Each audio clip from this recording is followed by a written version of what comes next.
My name's Boon. I was a member of the Canadian Armed Forces until I retired in 2007. I have kept it in the military for almost 28 years. I have 5 operational tours, 2 of them in Afghanistan. Just because in 2014, when our mission's over, it doesn't mean that the problems are over. And I think that's what a lot of people think, well, don't worry about it, it's done, it's over with, everybody's gonna go back to normal. No, it's there. I had a lot of questions about PTSD and how it was affecting people and what would drive somebody to want to take their own life when they're already being subjected to such life-threatening situations. And through this process, I got to answer a lot of those questions. Again, PTSD is a normal reaction.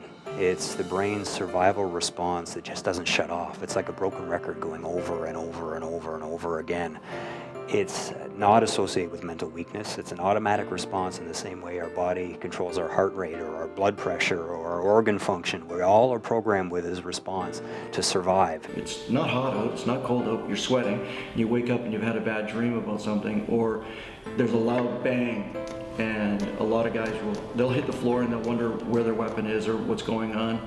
There's a very old perception to suck it up, buttercup, and not react to those kinds of events.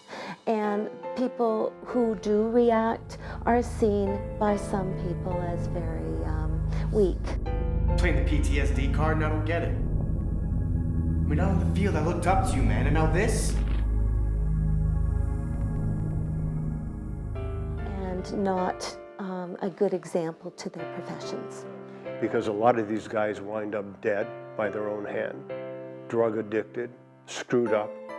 You know, all you have to do is look at, the results of the American soldiers that were in Vietnam or the ones that have been in Iraq, and the percentages are staggering. 30 to 40%, the American figures are, of how many come back with PTSD.